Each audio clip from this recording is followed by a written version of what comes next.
సద్గురు జ్యోతిషాలయం నుండి 2026 మే నెలలో వార ఫలాలు 8వ తారీఖు నుండి మొదలు పెడితే 14 మే వరకు శుభాశుభ ఫలితాలు ఎలా ఉన్నాయి అని అంటే, వేసవి ఎక్కువగా ఉంది. అగ్ని నక్షత్రం కూడా 4వ తారీఖు నుంచి స్టార్ట్ అయింది. ఎండ తాపడం చాలా తీవ్రంగా ఎలా ఉంది, ఎందుకంటే సూర్యుడి ఇంటికి కుజుడు వచ్చి స్థిరపడుతున్నాడు. మే 10వ తేదీ నుంచి కుజుడు మేషరాశిలో వచ్చి స్థిరపడతాడు. అలా స్థిరపడిన తర్వాత ఎండ చాలా తీవ్రంగా అవుతుంది. కత్తరి ఎండ ప్రారంభం అవుతుంది. కేతు భగవానుడు సింహరాశిలో ఉన్న కాలం అంటారు. ఈ గ్రహ సంయోగం 12 స్థానంలో ఉంది. ఈ సమయంలో చంద్రుడు అనురాధ నక్షత్రంలో తన ప్రయాణాన్ని ప్రారంభించి ధనిష్ట నక్షత్రంలో ముగిస్తాడు. ఈ నెలంతా కూడా చంద్రుడు భాగ్యస్థానానికి వెళ్తున్నాడు. జ్యోతిశాస్త్రీయత్యా 12 రాశుల్లో 7వ రాశి అయినటువంటి తులారాశి మిత్రులారా, మే 8 నుండి మే 14, 2026 ఈ వారం అంతా కూడా మీకు శుభాశుభ ఫలితాలు ఎలా ఉన్నాయంటే, బ్యాలెన్స్, డిసిషన్స్, డెస్టినీ ఇదే మీకు కనబడుతుంది. 3 కీలక పాత్ర పోషించబోతున్నాయి. శుక్రుడు మీ అధిపతి మిక్స్డ్ రిజల్ట్ ఇస్తున్నాడు. గురు ఆశీర్వాదంగా ఉన్నాడు మీకు అద్భుతంగా. శని కొంత పరీక్షిస్తున్న ఆ లైఫ్ బ్యాలెన్స్ చేయగలిగితే రిజల్ట్ మీ వైపే ఉంటుంది. ఈ వారం అంతా కూడా ఏం చేయాలి? బ్యాలెన్స్ చేయాలి. ఉద్యోగంలో, వ్యాపారంలో అన్నింటిలోనూ బ్యాలెన్స్ మెయింటైన్ చేయాలి. జాబ్లో చేంజ్ లేదా రోల్ షిఫ్ట్ వచ్చే అవకాశాలు గట్టిగా ఉన్నాయి. కొంత ఇన్స్టేబిలిటీ అనిపించినా ఎండ్ ఆఫ్ ద వీక్ మీరు మళ్ళీ సక్సెస్ అయిపోతారు. ఒకటి పోతే మరింత మంచి దారి తెరుచుకుంటుంది అనే అవకాశం మీకోసం ఎదురు చూస్తూ ఉంటుంది.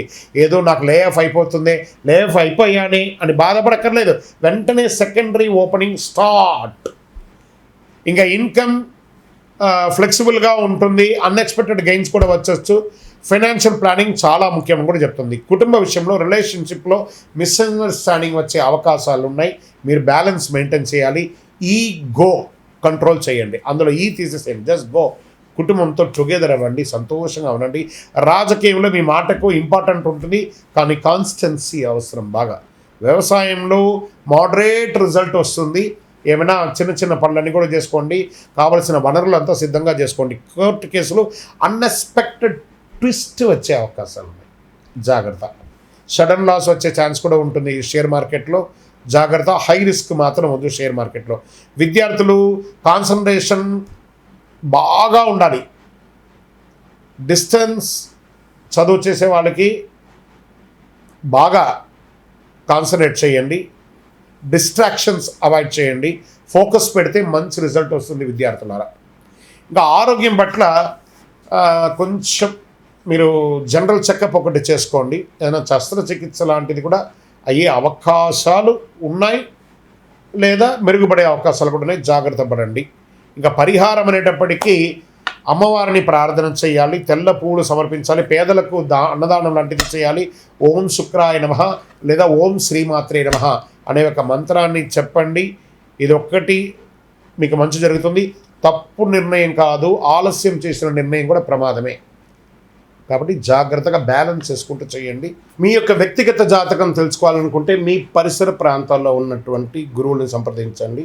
లేదా గురుగారు మీ ద్వారానే మేము జాతకం తెలుసుకోవాలనుకుంటున్నామనంటే మీ పేరు, date of birth, time of birth, place of birth మా యొక్క డిస్ప్లేలో కనబడుతున్నటువంటి నెంబర్కి వాట్సాప్ చేయండి, కాల్ చేయండి.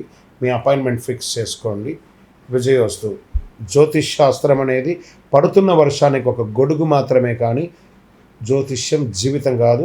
మీరు మిమ్మల్ని నమ్మండి, మీ యొక్క ఇష్టదైవాన్ని, కులదైవాన్ని నమ్మండి. విజయోస్తు. చంద్రమౌళి వెంకటేష్ శర్మ.